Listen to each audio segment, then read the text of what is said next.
Hey, Watch Aficionados, I hope you're all really well. I thought I'd get to the third episode of my Q&A series just because it kind of tailed off. I did episode 1 and 2 quite quickly. I had a bit more time in April, and May I've been hammered. It's been really busy. Good vibes only, it's so important. So what am I wearing today? The GP Lariato 42mm. So nice, especially just like casual. This is what I'm like usually, like just casual, like a shirt, rolled up sleeve. I think, kind of suits and ties have gone. Suits and ties have gone. The only person I ever see in a suit and tie is someone who's going for a job interview. Seriously, even, board level meetings or whatever, especially board level meetings, just, open button shirt, relaxed, whatever he's doing. Some people are just in t-shirts. It's all kind of changed now, but I still like to go for certain sort of casual stuff.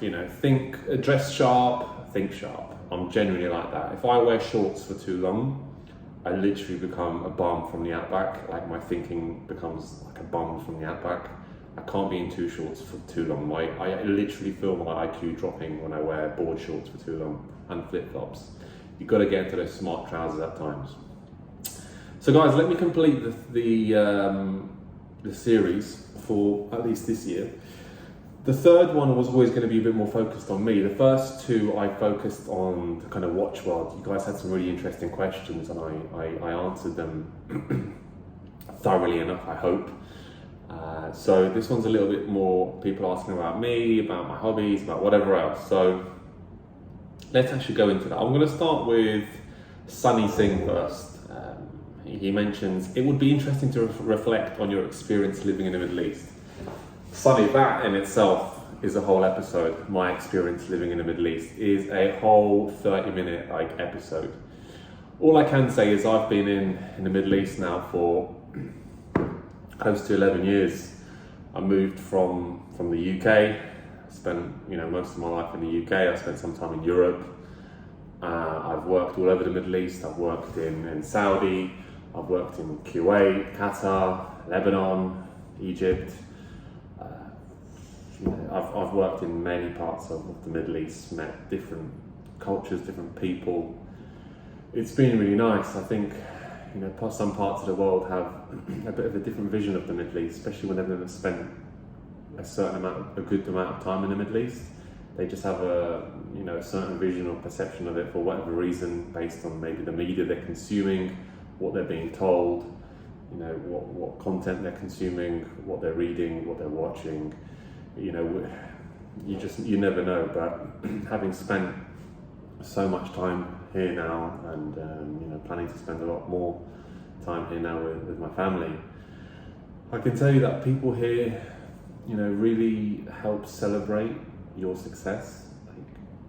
I've had experiences, or friends have had experiences in some parts of the world, in the UK, for example, where you have a nice car, you come back, it's scratched.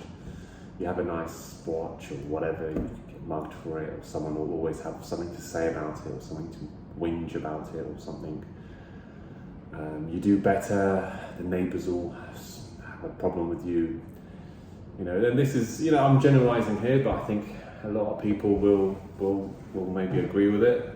In the Middle East, I've been to some weird places in the Middle East, and I never thought that I'd need to take off my watch. I've walked down some streets, which, there's poverty and whatnot. You don't look targeted to be the next victim of crime. I don't know what it might be. I don't know why that might be, but it's there. It could be a cultural thing. I really don't know. It could be a religious thing. It could be a combination of so many things. But it's a safe place, the Middle East. For a citizen living, granted many things happen. It's interesting. It's dynamic. It's innovative. You've got so much, Formula One stuff now, sports stuff now. I'm not trying to sell it to people out there, but that's just me reflecting my time in the Middle East. And do I need to really say it? I love sunshine. I love the sunshine. I had to leave the miserable doom, gloom weather of the UK. I cannot do it. It's like rain, grey clouds, day in, day out. I cannot. I swear I have like seasonal affective disorder or something. I just get miserable and depressed seeing all those clouds. Thanks very much, Sunny. Okay, so next question. This is an interesting question. Samuel Darrell. What are your top 5 niche and designer fragrances? Thoughts, and then he says, thoughts on non-Rolex watches. Thoughts on which non-Rolex watch will become hot in the near future? If you had to get a dress watch, where would you put your money? I want to go for the first part of that question, Samuel, and that is the top 5 niche and designer fragrances. I'm not really a massive fragrance person. I do like fragrances, generally speaking, but niche and designer fragrances, what can I say? I think that everyone needs to have, not everyone needs to have, I'll tell you what I like. I like things from Tom Ford. I think it's a great house for fragrances. I think Dior makes some really good stuff. So you've got your Dior Sauvage line. Definitely check out the Dior Sauvage Elixir, the new one. Chanel make fantastic quality fragrances. I've always been a Chanel Platinum Egoist fan. My missus will tell me, of course he's been a Platinum Egoist fan. He's the biggest egoist there is. But it's not that, I really enjoy the smell. And I really recommend for people to try out the Thomas Kosmala range. I really like the smell, niche fragrance house. I think they make 1 to 10, and I'm a big fan of some of their numbers in terms of, I like 3, 4, and 10, and 5 as well. They're really nice, Thomas Kosmala. And I think there's maybe one more that people need to get their hands on, and that would probably be Hermes de Terre. Really like that. So hope there's something in there for you, Samuel. And I'm not a massive fragrance head, but I do like my good smells. I really do appreciate them. I like to have them for certain different occasions. They can be, fragrances can be like a bit of a time machine. Fragrances are one of the only things. It's like a watch. You look at it and it reminds you of something. A fragrance, a smell can remind you of key moments, key milestones in life. It can remind you of your mum, your dad, your brother, whoever passed away, whatever you did with someone. It's such a powerful thing, really powerful stimulus. But yeah, interesting one. Okay, so next question. Big Brother watches Danny Boy. The big brother of watches strikes again. Do you have any other hobbies besides watches? I do. Well, watch. Is the watch thing a hobby, or is it a sickness, or is it an obsession? It's like saying to someone, "Oh, you've got a cold, so you've got a hobby." No, I've caught something. Or you're ill. Oh, you got a hobby. The watch thing, is it a hobby or is it a disease? It definitely started off as a hobby. I've always enjoyed the horological nature of it all, but my other hobbies are sport. I was always big into football. When I was younger, I was really big into football. Sadly, I was never really pushed enough into sport by my parents. I come from a background where it was always focused on education. I did some serious sports afterwards, but I missed that window. So I spent the time doing rugby, playing American football. I spent time powerlifting at university, competing there as well. So that's always been part of my passion and hobby. It's number one. It's really number one.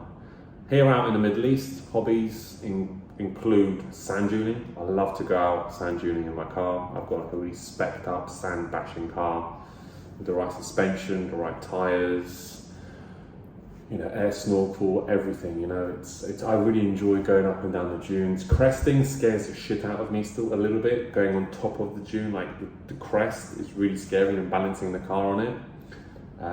But those are kind of my hobbies. I'm quite a boring person. I used to have more hobbies, but I think since I've had my little one, my hobbies have dwindled somewhat.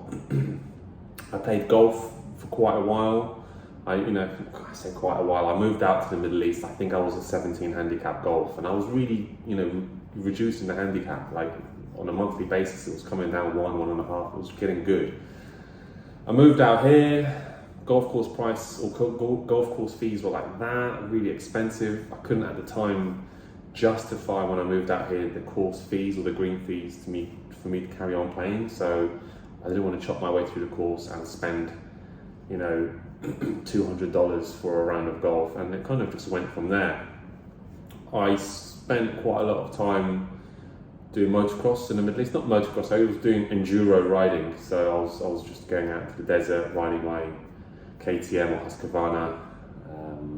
I had a KTM 505, Husqvarna 450 FE as well, and for a while I had a 350 as well, which I kind of preferred, but I had a bit of an accident on a motorbike and had a massive dislocation on my shoulder. This was in 2016, and it really hit my training. I was someone who could always lift really strong, heavy weights, and after the accident, I could not lift the bar on its own, like just the weights bar. I could not lift it on its own. It was a grueling 6 months mentally for me. It hit my passion, which has always been training. And my training, for example, came from my father's side. My father was a powerlifter. My brother was a powerlifter. I was a powerlifter. It's just one of those things that we had in our family, and suddenly all my strength got taken away after the motorbike accident. And after that, I definitely didn't want to play golf anymore. The swing was somewhat limited. I got into tennis. I used to play tennis as a kid, and I kind of started playing tennis again. And I enjoyed that. I've got a single-handed backhand, so with one hand, and as long as I'm not doing any sort of Boris Becker jumps at the net or anything like that, then I'm pretty okay to play tennis. Although I would need to lose probably another 10 kilo to be a little bit more effective, especially at the net. But I am happy with, in terms of where I am now, in terms of weight management and everything. Which actually leads me on nicely to the final question, guys. And it's from Hams B. And he said, non-watch related question. We spoke briefly over IG a while back about your workout regime and being an ex-powerlifter. So he wanted to know a little bit more about that. Unfortunately, I screenshotted that, and I can't, for the life of me, find it in a comment section. I screenshotted it, but I'll give you a bit more of a background in terms of how I go about my training, my diet, and everything else. By the way, my IG Instagram is steelmoon_watches, so it's just like a steelmoon_watches. Feel free to visit it, guys. So, yeah, listen, I've always been into training, and the biggest challenge for me nowadays is maintaining a certain level of training in a corporate world. In fact, this is something that I've thought about bringing in somehow into the channel, or somehow maybe branching it off in a different direction.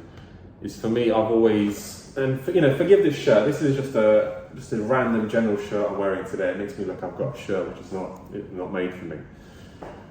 But the challenge in a corporate world, especially when you're doing certain junk you don't want to be doing, negotiation, contracts, war rooms, and whatever else it might include, is that your gymming kind of falls apart, and your diet falls apart, and then you have children and kids and it falls apart, and people always just find an easy reason to just accept that it all falls apart. Some people never started gymming, some people dream about gymming but they don't feel comfortable about gymming. Some people want to gym but they don't back it up with a good diet, so it's kind of wasting their time. And training, especially kind of, I wouldn't say I was an ex-professional powerlifter. I was amateur in terms of university level. For me, going from university to the corporate world was a big shot in the head, because I could no longer eat every 2 or 3 hours in terms of what I wanted to eat, which was rice and chicken. You needed to kind of bring food with you to work, which was a bit of an awkward thing in the beginning, I remember. Or you have a huge meal at lunch, and then you're in a carb coma for the next three hours. You're just sat at your desk. You can barely move. You can barely reply an email properly or efficiently because your brain's switched off. You just had too much pasta or whatever it might be. So I really needed to change that about me. And I think at one point I was weighing and this is kilos. I think at one point I was weighing around 125 kilos, and I was a lot bigger. I've got clothes at home that I look at them and I just think, who wore those? I did. And now I'm kind of around 100 kilos, plus or minus 1% here and there, which is 225 pounds. And you know, it's tough when you're in a corporate environment, or any environment. It doesn't have to be corporate. You know, the gym is one of those things where people try to change too many things in one go. They try to find the right. They try to start a new training regime, and whilst they do that, which already is a huge challenge, they try to find this new diet, and then whilst they do that, they find, a different training regime, maybe better than the one my personal trainer told me to do. So I'm going to also try and incorporate this training regime into this training regime. And then they realize, I don't have enough energy for this, because your diet has gone, you've basically tried to do this in terms of training, and you've done that in terms of your food. You have no energy, you start having withdrawals, you don't feel well, you feel weak, your patience levels get bombed, you give up, you go back to eating whatever you did, which was quick fixes, bread, chocolate, whatever rubbish that was being eaten, cereal. And I wanted to touch on that, and I won't go into it too much, because it's not too much with, keeping of the theme of the channel, but I appreciate that this is a Q&A episode, a little bit about me, and a little bit about what makes me tick. And that's kind of it. It's the business world, it's the sports world, it's the horology world, and I'd love to talk way more about training. I really would, guys, and especially bringing it into either the corporate world or just you guys. It's something that I would talk about for hours. But I think to just leave it on a note, and this is the training thing. If you are new to training, or if you want to restart training, or if you were an big guy or whoever, and you want to get back into it slowly, but you want to change your body, develop a groove first. It's the consistency, that consistency groove, and then start bolting things onto the side. It's like a sculptor, right? He puts the big clay model together, he starts chipping bits away to make it how it has to be. But build that base, build the base, which is gym 3 times a week. Start 3 times a week. After a month, do it to 4 times a week. And then have a look at your diet. Instead of cutting your diet in half in terms of calories, reduce your calories by 10% every 2 weeks. 10% on a daily basis. Try and reduce them just 10%. Try and be better than the person you were two weeks ago. Try and be better than the person you were yesterday. It's all a challenge. It's all putting bricks together in order to build a house. So yeah, guys, I hope I've given something interesting there. It's completely different to what I've posted on this channel, so don't kill me too much in the comment section. And I think I've given you a little bit more of a roundup in terms of my hobbies, my time in the Middle East, what I've done in the Middle East, my training, which has always been my biggest passion and hobby. And I guess one more thing, whilst we're on a topic, training has now become more for mental well-being for me. I think this week is kind of mental health awareness week for men especially, and too many men out there are quiet, they're trying to be tough and whatever, and suddenly people lose friends for whatever reason. It's alright just to say, hey mate, you good? Tell me, talk to me, let's grab a beer, let's have a chat. And for me, I've had some, not that I'm saying crazy times, but for me, in terms of keeping going, training's always been one of those things that just keeps you mentally sharp. You offload mentally, be it running, be it just some squats, whatever. So guys, in keeping with Mental Health Awareness Week, start the gym, start something fresh, and talk to the friends around you. So thanks guys, all the best, speak soon, bye.